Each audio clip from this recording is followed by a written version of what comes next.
सुदीप, पहले बात करते हैं एक ऐसे पैक की जो मार्केट को थोड़ा तंग कर रहा है, लार्ज प्राइवेट बैंक्स। यहाँ क्या दिक्कत है आपके हिसाब से हायर लेवल्स पर HDFC bank, Kotak, ICICI bank और इवन एक्सिस बैंक जैसे जैसे स्टॉक्स में, और क्या व्यू है आपका? देखिए, हमारा व्यू तो पॉजिटिव है अनुज। हम लोगों को लगता है कि अगर इकोनॉमी में हम लोग जबरदस्त ग्रोथ एक्सपेक्ट कर रहे हैं तो बीएफएसआई में भी जबरदस्त ग्रोथ आना चाहिए।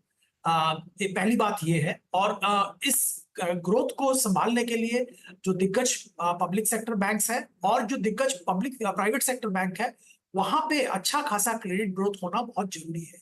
अब रही बात the other side of the balance sheet, जो कि डिपॉजिट मोबिलाइजेशन, जो कि लायबिलिटी। अब शंका ये है कि लायबिलिटी में थोड़ा private sector banks, public sector banks थोड़ा चूक रहे हैं कि लायबिलिटी मोबिलाइजेशन इतना अच्छा नहीं हो रहा है जितना होना चाहिए to support the credit growth. इसी को लेके मार्केट का शंका है, तो फोकस एसेट क्वालिटी और बाकी चीजों से मूव करके ज्यादातर फोकस अभी चला गया है सबका कि लायबिलिटी ग्रोथ कैसा हो रहा है, कासा में कैसा इंप्रूवमेंट हो रहा है, इसी पे सबका फोकस है। और यहाँ पे एक ट्रेड ऑफ जैसा हो रहा है कि अगर एग्रेसिवली कोई डिपॉजिट ग्रोथ की तरफ बढ़े तो मार्जिन कॉम्प्रोमाइज हो रहा है। तो ये trade off between margin and deposit growth, ये एक बहुत इंटरेस्टिंग एक एक एक बैटल कह सकते हैं बन रहा है, और इसी पे सबका नजर है। हम लोगों का मानना ये है कि deposit growth will be challenging.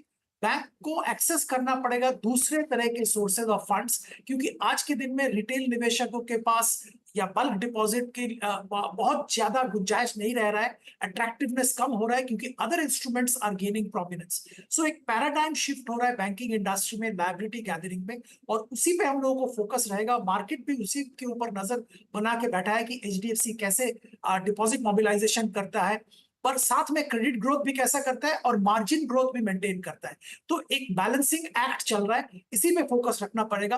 Bye and large हमारा व्यू प्राइवेट सेक्टर बैंक्स पे पॉजिटिव है, और अगर हम एक साल की बात कर रहे हैं तो HDFC bank definitely is a good buy. Okay, HDFC bank. अच्छा सुदीप जी, नमस्कार, वीरेंद्र बोल रहा हूँ। अब चुनाव के नतीजे, सरकार का गठन और ये सब पूरी प्रक्रिया पूरी हो गई। बाजार का थोड़ा डिलेमा जो सरकारी कंपनियों को लेकर, सरकारी बैंकों को लेकर था, वो अब दूर है एज ऑफ नाउ। अब अभी आपने प्राइवेट बैंक्स पे टिप्पणी करी, जहाँ पर लास्ट रिपोर्टेड नंबर्स में भी हमें, अगर आप कंपैरिजन करें, पीएसयू बैंक्स में कंफर्ट था, एसबीआई के नंबर्स बहुत स्ट्रॉन्ग थे। कुछ सरकारी बैंकों के इवन जो एनआईएम्स थे उसमें थोड़ा सा एक इंक्रीज था और स्टेबल भी थे। जब आप इसी प्राइवेट बैंक्स को सरकारी बैंकों के सामने रख के देखते हैं, तब आपका जो एनालिसिस है वो क्या है? सरकारी बैंकों पे आपका टेक क्या है इस वक्त? देखिए, सरकारी बैंकों में स्टेट बैंक ऑफ इंडिया हमारा फेवरेट रहा है बहुत दिनों से, और अभी भी लॉन्ग टर्म के लिए फेवरेट है। पर मैं मानता हूं कि कुछ जो दिग्गज पीएसयू बैंक्स हैं, उनका वैल्यूएशन अभी एक लेवल पे पहुंचा है जहां पे बहुत जल्द बहुत बड़ा एप्रिसिएशन की संभावना नहीं है। बाकी क्रेडिट ग्रोथ और एसेट क्वालिटी का इंप्रूवमेंट और डिपॉजिट मोबिलाइजेशन जिसका मैं जिक्र कर रहा था, उस पर ध्यान रखना पड़ेगा। क्वार्टर ऑन क्वार्टर परफॉर्मेंस पे ध्यान रखना पड़ेगा, फिर स्पेसिफिक टिप्पणी कर पाएंगे। Overall between public sector bank and private sector bank at this stage, मुझे प्राइवेट सेक्टर जो दिग्गज बैंक है वो रिलेटिवली बेटर लग रहा है, और खरीदारी के लिए वहां पे मौका बन रहा है as oppose to an SBI, जहां पे की वैल्यूएशन एक लेवल पे रीच किया है जहां से बहुत ज्यादा एप्रिसिएशन मुश्किल है।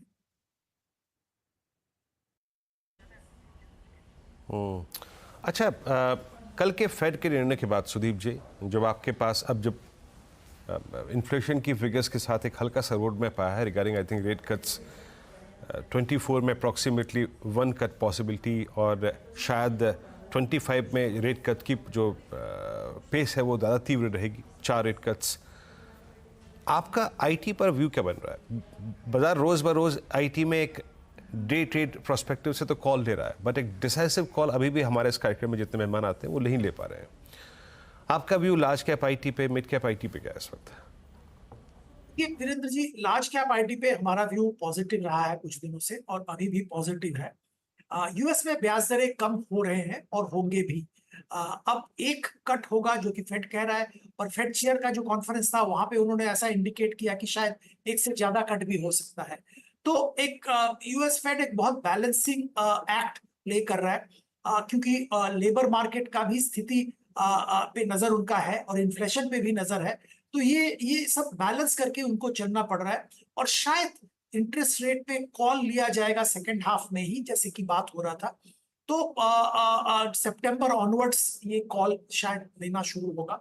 और हम मानते हैं कि यूएस में इकोनॉमी में जो दबाव की संभावना थी, या जो दबाव थोड़ा बहुत महसूस किया जा रहा था, वहां पे सुधार आ रहा है। और फॉर्च्यून 500 कंपनीज अगर देखें, उनका परफॉर्मेंस भी इंप्रूव हो रहा है। अब मैं सिर्फ दिग्गज टेक्नोलॉजी कंपनीज की बात नहीं कर रहा हूँ, यूएस टेक्नोलॉजी कंपनीज, बट बाकी जो फॉर्च्यून 500 कंपनीज है, वहां पे भी परफॉर्मेंस इंप्रूवमेंट हो रहा है। इकोनॉमी में डिमांड है, ग्रोथ है। अब ग्रोथ जो जो जो यूएस में 2-2.5% का ग्रोथ जो एक्सपेक्टेशन है, वो अच्छा है। और उस ग्रोथ के हिसाब से यूएस सीईओज ग्रेजुअली कॉन्फिडेंट हो रहे हैं अपने बिजनेस पे, एक्सपेंशन पे, टेक्नोलॉजी स्पेंड पे। तो हम लोगों को लगता है कि अगला क्वार्टर से, मतलब Q1, इंडिया का जो Q1 है, वहां पे भी ऐसा बहुत कुछ बड़ा इंप्रूवमेंट इंडियन आईटी कंपनीज में देखने को नहीं मिलेगा, दिग्गज आईटीज में। पर Q2 ऑनवर्ड्स इंप्रूवमेंट देखने की संभावना है, न्यू ऑर्डर विंस की संभावना है, ये हम लोग मानते हैं। मिड कैप आईटी एक क्षेत्र है जहां पे मैं ये कहूंगा कि थोड़ा सतर्क रहना चाहिए। कुछ मिड कैप आईटीज ऐसे दिख रहे हैं जहां पे वैल्यूएशन थोड़ा फुल है। और मिड कैप आईटी में फोकस उन्हीं कंपनीज पे करना चाहिए जो कि स्पेसिफिक सेक्टर को सर्विस करता है, और जो सेक्टर में बहुत ट्रैक्शन है, जैसे ट्रैवल टूरिज्म। कुछ आईटी कंपनीज है जो ट्रैवल टूरिज्म को केटर करते हैं, तो वहां पे जरूर ध्यान दिया जा सकता है in spite of high valuation. Similarly जो प्रोसेस ऑटोमेशन और जो ईवी ट्रांजिशन और जो ऑटोमोबाइल सेक्टर से जुड़े हुए टेक्नोलॉजी कंपनीज हैं, जहां पे बहुत अच्छा कामकाज चल रहा है, परसिस्टेंट सिस्टम की बात करें, और ऐसे भी बहुत सारे और कंपनीज हैं, टाटा टेक्नोलॉजीज की बात करें, तो यहाँ पे जरूर ध्यान दिया जा सकता है in spite of high valuation. अच्छा, सीमेंट, कंस्ट्रक्शन या फिर जो बाकी रियल एस्टेट से रिलेटेड प्लेस हैं, यहाँ पर क्या भी होगा आपका? यहाँ पर टॉपिक्स क्या होंगे? सीमेंट हमारा फेवरेट सेक्टर है अनुज। इनफैक्ट सीमेंट में हम अल्ट्राटेक हमारा ऑल टाइम फेवरेट है। अपार्ट फ्रॉम अल्ट्राटेक कुछ और भी कंपनीज हैं जहां पे जरूर ध्यान दिया जा सकता है। वैसे lot of speculation is going on कि कुछ कॉर्पोरेट एक्शंस भी शुरू हो जाएंगे कंसोलिडेशन के रिलेटेड, और अगर ऐसा होता है तो जरूर वैल्यूएशन में भी इंप्रूवमेंट देखने को मिलेगा। बट ये थोड़ा कुछ हद तक स्पेकुलेटिव है।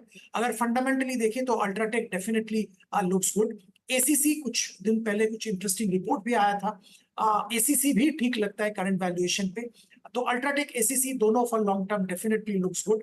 छोटे मझोले कंपनी डिपेंड करेंगे कॉर्पोरेट एक्शन कैसा होता है, क्या होता है, नहीं होता है, इसके ऊपर। ओवरऑल डिमांड स्ट्रांग है, और क्योंकि सरकार का फोकस कंस्ट्रक्शन, इंफ्रास्ट्रक्चर, हाउसिंग इस पे है, तो सीमेंट का डिमांड बढ़ता रहेगा और अच्छा खासा डिमांड रहेगा। और जो पैन इंडिया सीमेंट प्लेयर्स हैं जिनके फैसिलिटीज अक्रॉस इंडिया है, उनका परफॉर्मेंस अच्छा रहेगा हमेशा, यही हमारा मानना है। इसीलिए अल्ट्राटेक, एसीसी जैसे कंपनी हम चुन रहे हैं। ओके, चलिए सुदीप, बहुत बहुत शुक्रिया आज हमारे साथ जुड़ने के लिए और हमसे बात करने के लिए इन सब स्टॉक्स पर। एक काम करते हैं, अब जरा मार्केट पर लौटते हैं, क्योंकि इस समय निफ्टी में फिर एक मोमेंटम